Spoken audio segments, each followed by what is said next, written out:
Welcome back, everyone. Superpower Alliance. I'm so excited to be with you, Laurie, my great, great friend. And just to formally introduce you, Dr. Laurie Watson is a licensed marriage and family therapist, podcast host of Foreplay Radio. This is how I actually found out about you, the intersection of attachment and sex. Nobody's doing this. I'm so excited you're doing this, and the owner of Awakening Center for Couples and Sex Therapy, a group practice in North Carolina. So we're going to be actually talking about group practice. Yeah. So for the listeners, this is for those of you that have thought about starting a group practice, or maybe you are a group practice owner and you're going, whoa, this is hard. And so we're going to talk about all things group practice. But to get us started, I'm going to ask my starting question. And, for those of you that are just tuning in, the question is, what's your superpower? But what that doesn't mean is, what's the thing you put on your resume? What that means is, what's maybe that part of you that you used to hide or see as a weakness, and now you've integrated it and you see it as a superpower, something that really informs your work. So how would you answer that? What is your superpower, Laurie? Well, I think my superpower is that I have a part of me that is the little train that could.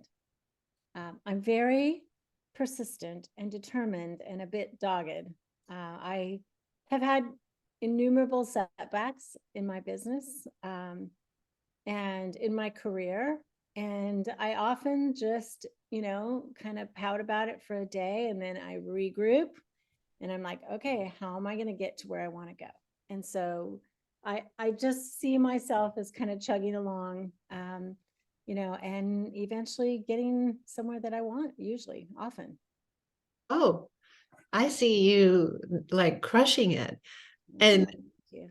no, you are. I feel just so lucky to have you as a friend. Um, I'm you lucky to have know, you as a friend too. well, you are the little train that could, but Yeah. I really like what you're saying, because I know that you're kind of telling us about the behind the scenes, right? Where, Yeah. you do have like maybe a setback or something where you feel really disappointed and you just keep going. Mhm. And that comes from someplace, right? Like that kind of grit comes from, I know, surviving. And so it's kind of a double-edged sword. So um that's been helpful for me in our friendship, when you've encouraged me, like, we can be together in the dumps, and then, like, I don't know, I feel like you help me to see that I have what I need to keep going, and I see you doing it. So anyways. Yeah, definitely. I mean, um, I've had lots of opportunities and then often they don't amount to anything and I get all disappointed, but then I think, okay, that just wasn't it. And I sort of put it behind me and I go forward in another direction. Um, I have a podcast, which is pretty big now. And when I was first in Raleigh, I actually published a book and it made a big splash in my hometown and it was called Wanting Sex Again. It was on sex therapy. And I was invited by the local radio stations to come and talk, especially to the shock jocks, and anyway, eventually they offered me my own time slot on the radio. And they said, and I think I had to pay for it, but it was like $100 a month or something ridiculously cheap. And it was going to be right before the UNC Chapel Hill football and basketball games. So it was really, in some ways, kind of prime time. They thought this would be funny, talk about sex right before that. And um, hence the name that for my eventual podcast was Foreplay. It was Oh, before the game. I didn't realize that. So we recorded it, and I gotta say, it probably wasn't very good, but it was very explicit. And I think suddenly the radio folks heard this really explicit sex talk, like thinking people are going to be traveling to the game, parents, their little kid is going to be in the car. We cannot do this. But I was so personally crushed. I was like, you gave this to me. You told me I could do anything I wanted. And I was so mad.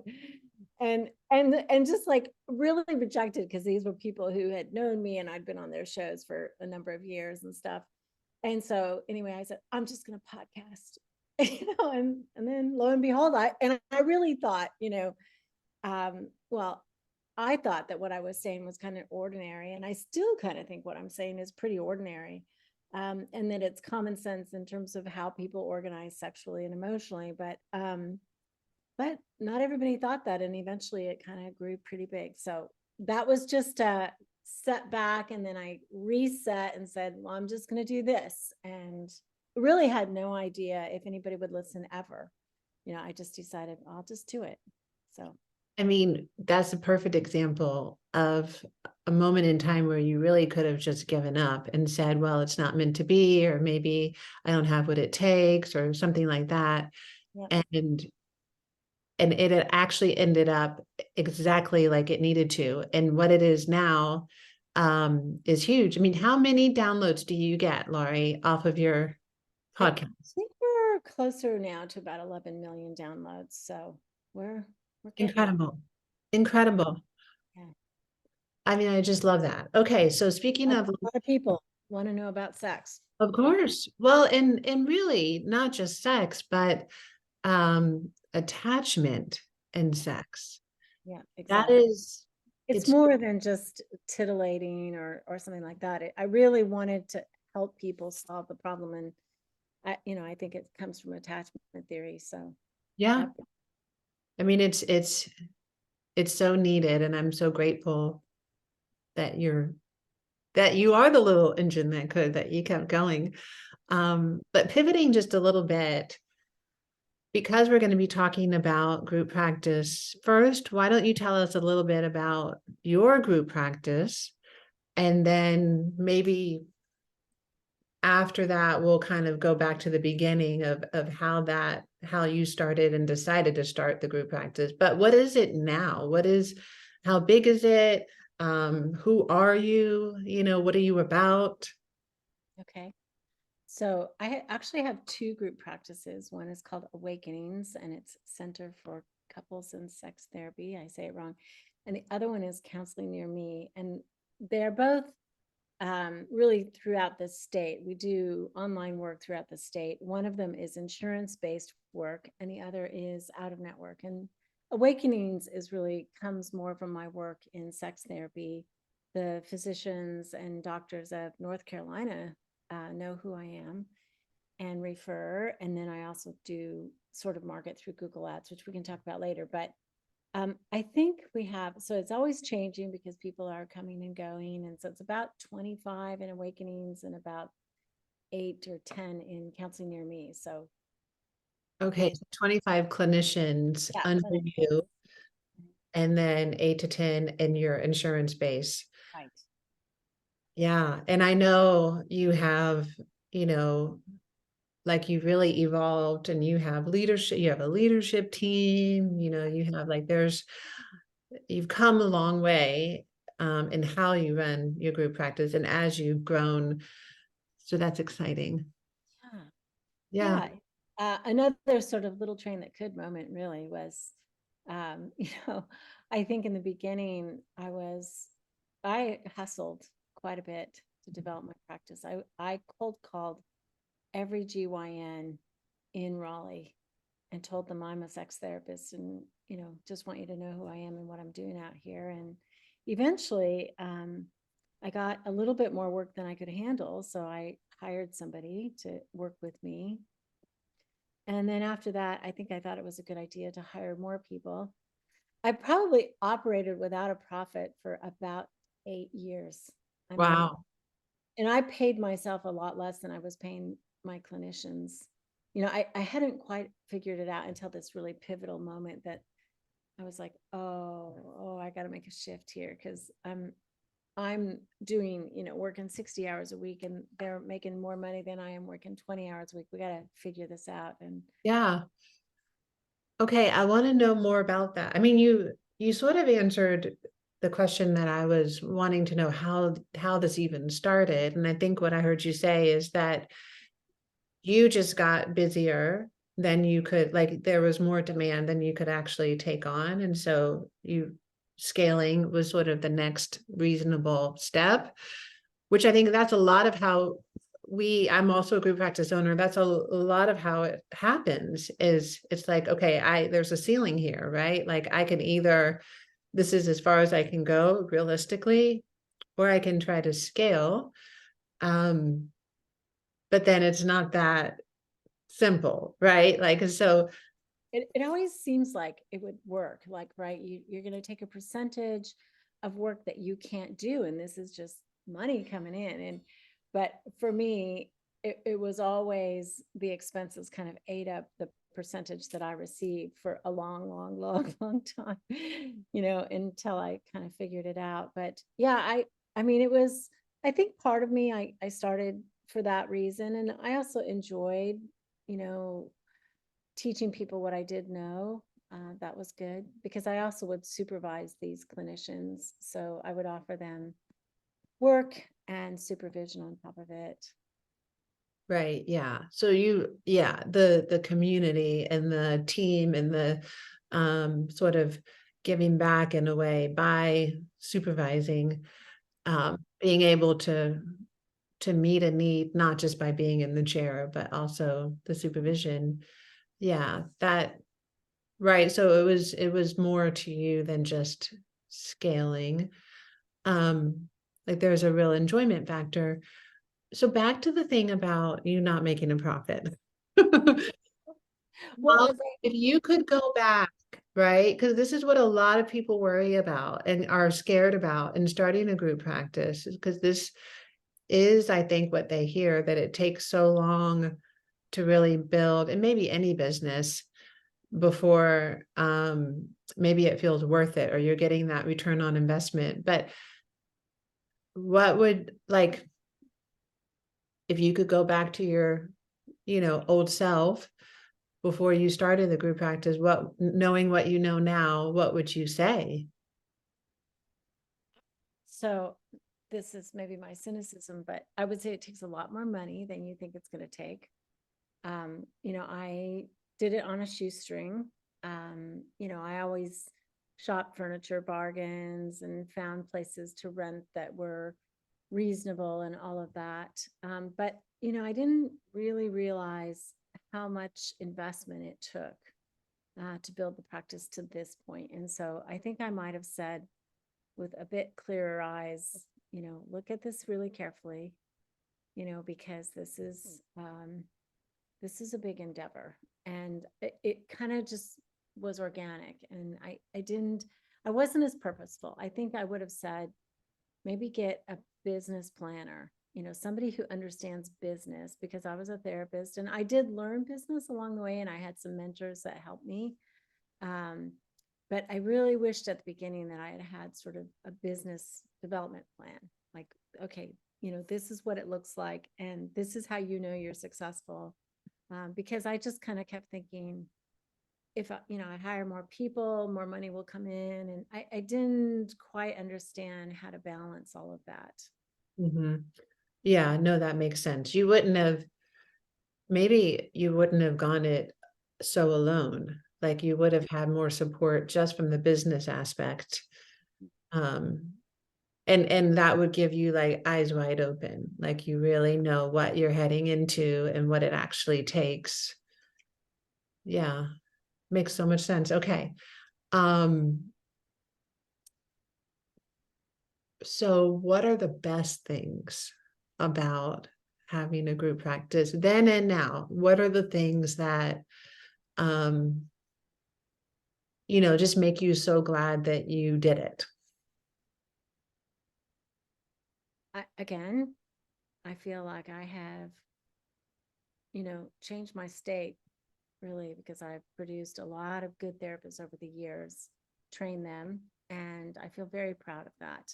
That, I've helped people integrate their thinking about sexuality and emotional connection and how we need both parts. in a marriage. And so I've trained a lot of clinicians to think like that. And I know it's a ridiculous figure, but 70% of couples therapists don't talk about sex. And so we have talked about sex in our community for a long time. I think we've been a blessing here as an organization. We've reached out in so many ways. I've taught at universities. My people have taught at universities in all kinds of programs about, physical therapy and residents and OBGYN. We've taught physicians. We've produced articles that have gone to physicians, because I think that the physicians are really kind of the first place the community thinks about to go to for sexual problems. And overall, I learned over time that they don't have any training and they don't know what to do. And so we've been a resource. So I feel really proud about what we've given our state. I think that's number one thing. I think, and our schools, I've taught at most of the programs here, and, we have like an internship program. So we've turned out people who kind of know something that they wouldn't know. So I guess that's the biggest thing. No, I mean, that's huge. Yeah. To be able to see the reach and the influence and the impact is like on a community level, statewide. That is something to be so proud of. Yeah. Yeah. And it's more than statewide, obviously. I think with your podcast and your trainings, it seems like, I don't know, you tell me this, but it seems like Awakenings is sort of your home base. And then from that, right? Like, I mean, this is like the core of what you do. It's the work itself. But then from that, you're doing all kinds of things. And so, I mean, that's something that I was kind of wondering about. I see you do so much. And I know that takes balance. It takes kind of deciding where to put your energy. How do you do that? Yeah. So yeah, I think I have a lot of energy, overall. I do often work late into the night, but it's about something that I find so exciting inside. So some of what I do doesn't feel like work. I did decide early on with the group practice that I wanted a diversity of career. So I knew I wanted to supervise. I knew I wanted to be with clients. I thought I wanted to teach and write. And so I kind of arranged a career that gave me the freedom to do all of those things. I also have a secret weapon. Her name is Sally. And she works at my company, but she's also my personal assistant. So, I mean, quite seriously, she will wrap my Christmas presents and she will take down the ornaments on the Christmas tree and she will return things to Amazon and all those little things that are so hard to get done when you are, working, and that make you feel like you're at loose ends. Sally does all of that for me. And so it really, really helps me keep my life together. Yeah. Everybody needs a Sally. Everybody needs a Sally. Yeah. Do you have the equivalent of that in your group practice? Do you have somebody that helps you, or maybe Sally does that too, but somebody that helps you with like the sort of administrative logistics part of enabling you to do what you do? I have a huge administrative staff now. So I have an operations manager who also I could not live without, Christy. And I mean, she does all kinds of things, just like bookkeeping on just a day-to-day basis. She manages the insurance. She's kind of like HR plus. She manages a million little details. And Sally also manages smaller sort of details in the company. Like she'll send out little gifts to the clinicians in the fall, little things that you just want to do and but don't have time to do. And so she does all of that for me. And then yeah, I have other staff members. We have, 2 to 3, depends on how you count it, front desk people who answer the phones and manage client care.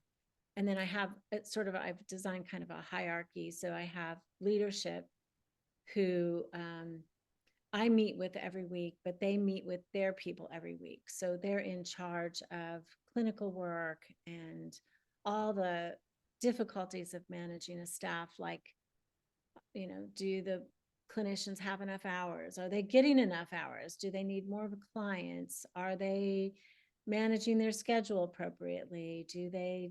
Are they getting good self-care? All those things, kind of, it's a trickle down. So I have a lot of help at this point. But you had to evolve to that place, Oh yeah. and that's what, like, as I'm hearing you talk, I'm imagining, because I'm 4 years in, you're way more than that. And I know that any systems, right, or policies or like organizational structure, people in place, like you're talking about, that happens over time. And I don't know, I feel like from my experience, it happens because you get to a point where you're like, I need I need Sally, and so then and that's part of the evolution of the growth. But if so, I'm thinking about listeners that, maybe can't really see or envision quite where you are, and they're back and as a solo practitioner, thinking about expanding just 1-2 people. Talk to me about the beginnings of developing systems and policies. What have you learned about that? And like, what advice can you give to those just starting out? So again, it's how many mistakes have I made? I'll give you the list. So yeah, I think policies and procedures, do we have those? Yeah, we actually have lots and lots of those, but that was not my strong suit.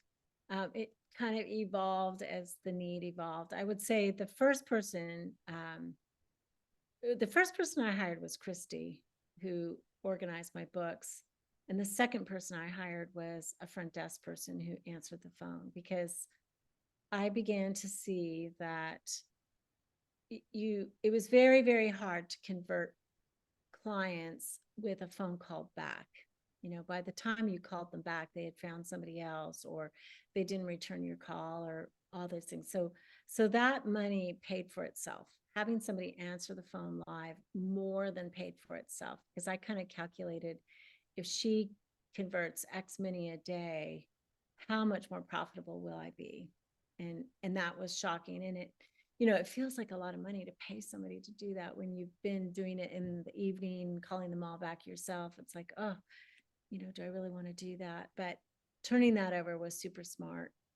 I wish I'd hired Sally much earlier in life. I think I would have, I really do think, I would have been much happier in this whole process if I had hired somebody to just be a personal assistant earlier. Like, those errands and things, especially the years that I was raising children, I often felt like I was a bit at loose ends, never quite fully in one place or the other.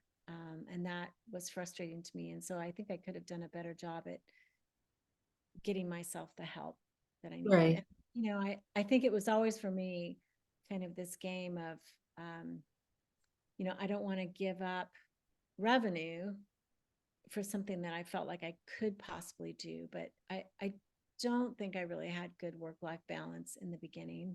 I'm not sure I have good work-life balance right now, but I also am at a different phase in life. So, I mean, I'm not young with small children. I am older. My children are outside of the home. My husband is busy working too. We have free time, and we have what feels to me like a lot of time together. So we have time to travel, we have time on the weekends, we have time in the evenings. I mean, we really are in a sweet spot in terms of connecting. So I have a lot of time to do stuff, but I would say to you, think very carefully, get that front desk help, get somebody to just, crunch the numbers for you. And the next thing is get a Sally. I really appreciate what you're saying, and it makes me think about advice that was given to me early on, which was, either get the system in place or the platform or the person in place before you really need it, like before you're desperate. Try to be proactive. And that is it's like a little bit of a risk financially. I heard you talk about that balance that, it's so hard when it's like, well, I could just do it myself, and not be forking out all this money, because it's scary, right? Because you don't know for sure that you're going to get that return on investment. And yet I think what I'm hearing you say is just for your sanity, right? Like you have to think in that way. You have to play a long game. Play a long game. You really do have to play a long game if you're going to be a group practice owner. That there's, quit happens. That's one saying I have is quit happens. People quit, and you're like, oh my God, I've poured my heart into this person and I supervise them, and then they just walk out the door with these clients that I gave them, and and sometimes they're disgruntled and they don't think they've been paid enough and all this, and I'm like, but I'm not even profitable, and there's all this stuff. So I think you have to think, okay, there's an arc to your career and to this this role, and where do I want to be here, and just kind of realizing that in 20 years, and I've been at it 23 years now, and I plan to be at it probably at least in this capacity for a good other 7, and probably at a reduced rate after that. So I think at that point I'll sell, or I'll turn the management over or something like that. But like, you kind of have to have a bit of armor on your heart that says, like, not taking things so personally when people are crazy, and and you never expect your clinicians to to act in ways that they're not therapists, right? That they're actually in a different role with us as employees. We always think, well, therapists are so professional and they have such good communication skills, but when we're threatened and in a job situation, when we feel that threat, people can act not their best self. So that's kind of something it's hard to deal with. But I think you have to think, I'm a business owner, I'm an employer, and this is what I want at the end of this. And there's going to be steps along the way, times that are really crappy, and there are going to be sweet times, and there are going to be lucrative times, and there's going to be times that I don't make much money, and I just have to think in the future about what I'm building. And to me, it's like getting a little bit more ahead each year. Maybe not a whole lot. Some years, have been huge growth years for me, and other years it's very incremental. This last year we did a salary sort of change up, and it was, I had a program that wasn't smart. It wasn't successful.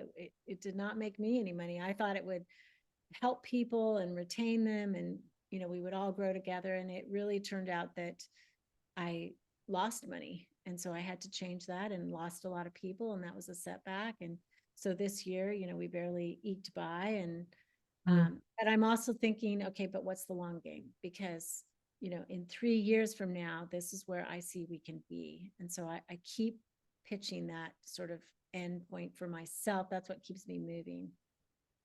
I wrote down so many nuggets that you said, like sound bites. I love everything. Quit happens. Armor on your heart.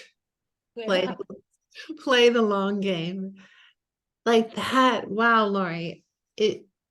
I just can hear your experience the little engine that could, like, for sure, the ups and downs. And I don't know, I want to talk more about Armor on Your Heart, because that's something that, I mean, you and I are part of a peer business group that we just adore and are, it's helpful, right? And that's one of the things is, we're all pretty tender-hearted people. Yeah. And so to be a tender-hearted business owner, right? To have that balance where you are warm, engaging, and nothing is sacrificing, like neither one, right? Where you're also just a savvy business owner, where you're thinking about the future and what needs to happen now for the future. And just like some of the real practical business type of things, this is such a tricky balance. I think I want to hear how you see it and where you are now about staying soft in all the good ways, but also not, but smart, like, I don't know how to say this. I think you know what I mean. Armor on your heart, right? But not so, it's like, how do you walk that line? I mean, I think that, you and I know, because we have this lovely group of people who help us think about group practice, and also our great big comforts when we do have those quit happen moments. But I think that, it was a process to say to myself, it's okay to want to make a profit. Like, that doesn't make me not a people person to also say, I want to make a profit in my business, and I think in this industry in particular, because we are so oriented to people, somehow or another, that feels selfish and bad. Whereas any other business would feel like, of course you're in business to make a profit. Why else would you be in business? Right. So it's kind of things like that. Some, I think, self-talk to say, you've worked hard. You deserve to make a profit. And, as long as I feel like I'm being fair and treating people, fairly. And I mean, yes, I think as a therapist, we have an ethic that we want to be kind as well and caring. But also, I think as a business owner, I come to moments where I have to fire people and I have to say, this is not right. What you're doing is wrong. And not just as an employee, but potentially with their clients. Or, we also have to make hard calls, and we have to get okay with the fact that we have a responsibility that goes beyond just being, sympathetic. Sometimes we have to lay down boundaries and things like that. And so I think I have gotten better about that. I've been able to set directions that have been hard, Right. for people to follow. Right now, we're setting a new direction. And people I can tell are a little confused. And what does this mean? And, and it basically is meaning you have to live up to your contract. But it's hard. So Right. I think I have to protect my heart. And so how do I do that? Some of it is I have a group of people that I can let my hair down with and who care about me. Some of it is, good self-care for myself. I try to take care of myself in innumerable ways. And some of it is kind of self-talk for me, right? That it's okay to set a boundary. It's okay to do the thing that is right, that you believe is right. You may be wrong, but you're the only one that's got to answer for it. So you got to set that direction, and you got to do the thing that's tough. And sometimes that does hurt people. And but Yeah. we have to do. When COVID came, I fired everybody. I fired Sally, you know, because COVID came and it was just like we Oh, lost half our business in, a couple of weeks. And all I could think of was, this is 2008, which I lived through, which was a recession, where I yeah. did half my, you know, referrals for like 2 years. I mean, we were really down and out. And when COVID came, I thought that's it. And so I fired all kinds of people and fired all the front desk staff. And I don't know, I'll be answering the phone because I'm not going to be at work. It was just scary, but you have to do those things. And I think you have to get okay with, I'm making business decisions. And yes, sometimes my business decisions, hurt other people. It's hard. Yeah, no, it's excruciating. And I see you like pivoting, right? And knowing when to pivot and doing it. We have to do it quickly. And that's a lot of responsibility, a lot of weight. And so, of course, that self-care and that having a place to go where you can just let your hair down, like you're saying, is so, so, so important. But right, like walking that line, I'm just thinking about like, as you're describing the different kind of pivotal moments where you had to adjust and go in a different direction, and you're doing it right now. I think what you're describing is, it's again what you were saying, that it's like you can't be all things to all people. And so you have to think about the business and certainly be there when maybe it's confusing for someone, or it's not, like someone doesn't like it or something like that. But then continuing to play the long game, like you're talking about. I mean, all of that, this is the ongoing balance, right? Like this is the thing that maybe you didn't know starting out. Yeah.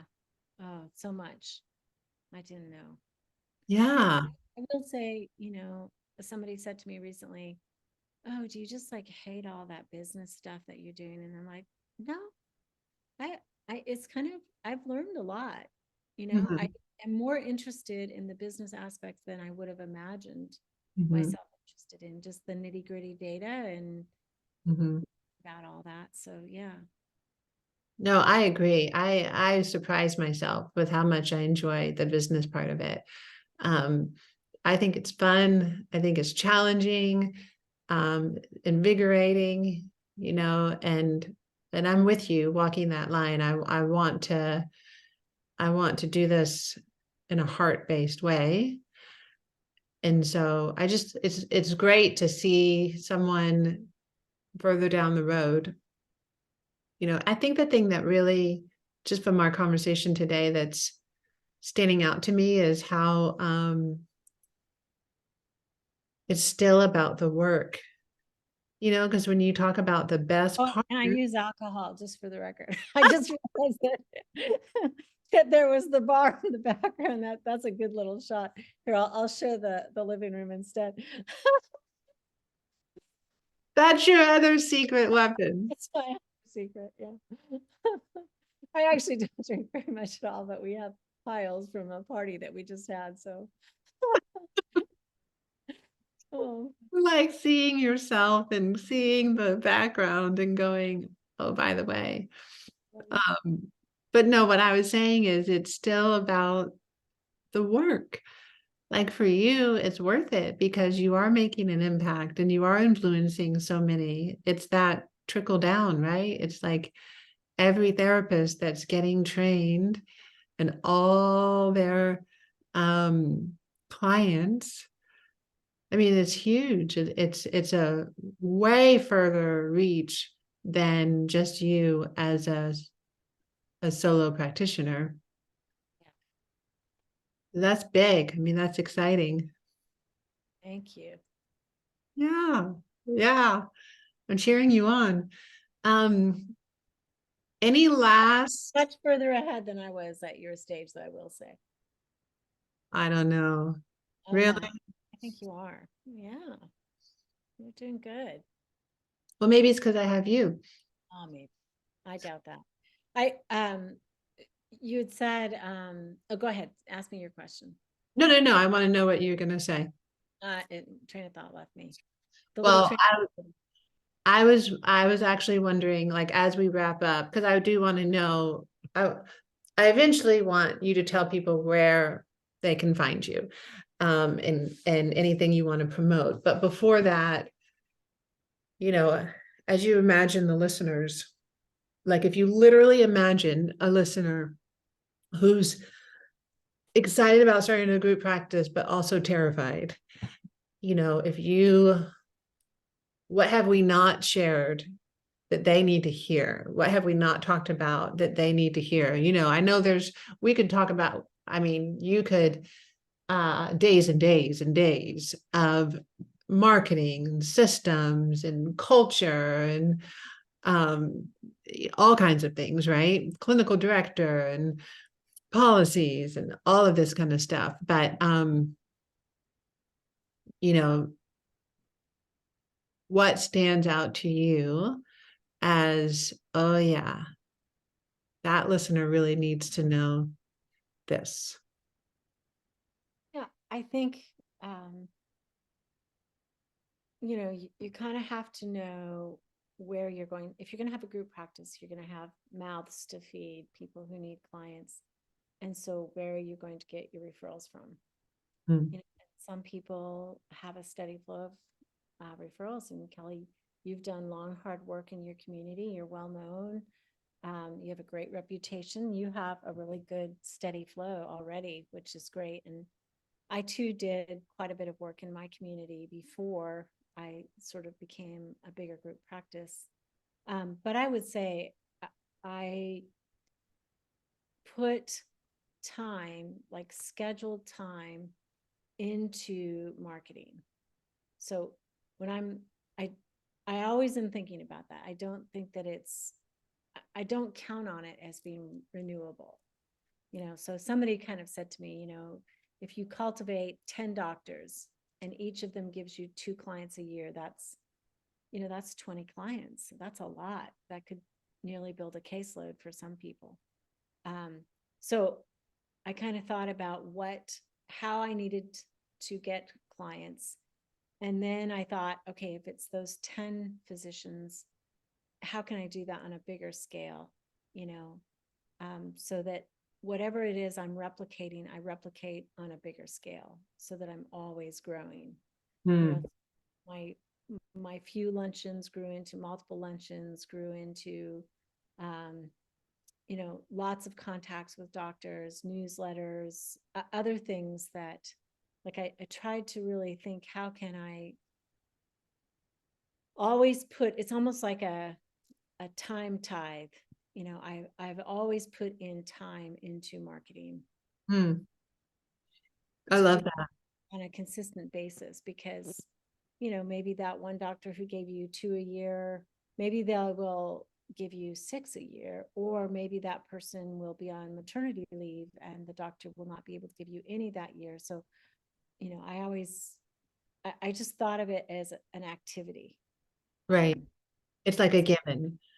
Yeah. You're carving out time and energy, and you're thinking all the time about these efforts toward marketing and how you can continually grow that, because that is the growth of, and I guess another thing I'm hearing is you're not just um assuming, like, your reputation gets you to a certain point, but you still have to um put energy toward and get in the front of these people, just how, like, really practically, what do you do? I know you talked about the luncheons and the newsletters, and like, if you could, like, do down a list, um, Of what I've done. what do you actually do? What do you continually do? What's your marketing engine? How do you keep it going? What do you do? So I think about my referral sources, who they are. I also do a lot of data tracking, so I know who they are and I know how many clients they've given me, or at least how many clients have manifest and come to my practice, because I imagine referral sources often will refer to me more often than people who actually get to me. So I when I appreciate them, once a year, I try to appreciate the fact that they are actually doing more for me than I can see. So it's Mm. in that spirit that I want to thank them. So I think about people. I also use Google Ads. I resisted that for a long time, thinking, oh, people want to be referred. They want to know, they want a reference to a therapist, for heaven's sakes. You wouldn't just go to somebody on the internet. Turns out lots and lots of people go to people on the internet, and so I kind of didn't do that for a while. And I managed that by myself for a long time. Then I turned it over multiple times, and I'm back to managing it myself because I realized I actually do such a better job, and I care so much about it. And I actually do. I'm kind of a tech geek. It turns out I'm a people person, but I'm a tech geek, and so I'm pretty good at it. And so there's a lot of little levers and stuff like that, and so I geek out on that. And I probably spend an hour a day doing that. Wow, I didn't know that. And I'm always sort of fiddling with the levers to make that better. But it pays off in the long run. I've spent an ungodly amount of money on Google Ads. It would terrify you, but this is over 20 years. I've probably spent $300,000. So I've But invested. do you think, I mean, you've gotten return on investment, right? So I have more than gotten the return on my investment. Yeah. yeah, that's the long game. So your referral sources, you think of them personally and you appreciate them personally. I So do. you're giving them gifts, you're personalized So content.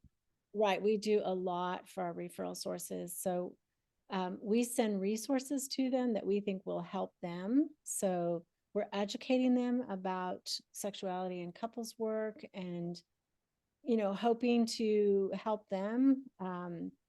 We do dinners, we do luncheons, we do a big thank you at Valentine's Day, which is kind of a high holy sex therapy holiday, where we give a bottle of wine to every refer. And it's an enormous project because we deliver it all in a couple of days. And so, I mean, just that as a project, figuring out where they all are, where the address is, where the route is, purchasing the wine. I mean, it's a huge project that we actually work on all year long. We send individual thank you notes to everybody who comes to our practice from a referral source, from a therapist or a doctor. We send out a thank you note in the same week. We, I think we just cultivate that market quite a bit. I've done lots of things that were not profitable, like like Women's Day. I think I did that a couple years, where it's like there's booths of all kinds of women business owners, and that just didn't go anywhere. It was a waste of money. I've done OBGYN booths at their big conferences, which didn't go anywhere. I've tried a lot of different things, but I think right now what I've settled on is I work Google Ads, and I think about how do I deepen the trust with my medical community, because physicians do not want to do therapy. And I know a lot of people sort of network with other therapists and they get a lot of referrals that way. But for me, I always thought, well, therapists want to do therapy. So I'm not sure that they want to give their clients to me, I mean, maybe as a specialty in sex therapy. And we've been very careful, like we don't steal clients. If they send us a sex therapy client, we send them back for the work that they were originally doing. But overall, physicians want to get rid of that population. They don't want to talk to patients because they don't have time, and they don't have that is not their expertise to deal with that kind of stuff. So they want to give them to us. So I always saw that as an avenue and a place that I would deepen my referral sources. So Smart. No, so smart. I'm like taking notes as you're talking. I think this is and the relational aspect of it. It makes so much sense. And yeah, that's gonna more than pay for itself. Yeah, it really does. And I had a fun little moment. I know most of the gynecologists in my area, and I know many across the state, or they know of me at this point. And my daughter-in-law needed to get in for an appointment for her first OBGYN appointment, and, couldn't get through the red tape. And there were a lot of problems because she was transferring records from another state and all this stuff. And she was uptight. And, I do not need my pregnant daughter-in-law to be uptight. I need her to have smooth sailing. So it was kind of fun. I got to call the head of the practice. I'm like, VJ, I need a favor, and just knowing people, it was really kind of fun to call in my markers and do that. So Yeah. Yeah. Laurie, I really appreciate your time. I really do. And your wisdom. And I just know that it's a gift to everybody listening. And I want to know, what's your latest thing? What do you want to tell people about? Obviously your podcast is always so exciting, but is there anything else that you want to tell us about? let's see. So I'm writing a new book. Yep. And I'm writing that with George Fowler, who's my co-host on Foreplay. And we are writing a book. Kind of the working title right now is You Haven't Talked to Me All Night and Now You Want to Have Sex. The integration of the emotional connection and sexual connection in couples, and how they get into trouble, how one, negative cycle leads to a negative cycle in another area, and that kind of thing. So I love that. I'm excited. You'll have to tell us, as soon as it's out so that we can get that. And so how do we find you? How, if someone, wants to refer to you or wants to, just all the resources that you offer? sure. So I also do intensives for usually couples who have sort of a negative sexual cycle. So I do intensives for those. So, well, you can Google Laurie Watson sex therapist and I come up, it turns out, these days. But awakeningcenter.org is my website. foreplayrst.com. What's the other one? foreplaysextherapy.com. You can also just say Foreplay Laurie Watson and that comes up, and you can listen to our episodes. And the podcast is everywhere. It's it's all on Apple Podcasts and anywhere podcasts are found, you can listen to us there. Yeah, and I'll put all of that in the show notes too, so that you've got it right there. But thank you. So good to be with you. I appreciate you. Thank you for having me. This was fun. Yeah, it was. All right, bye everyone.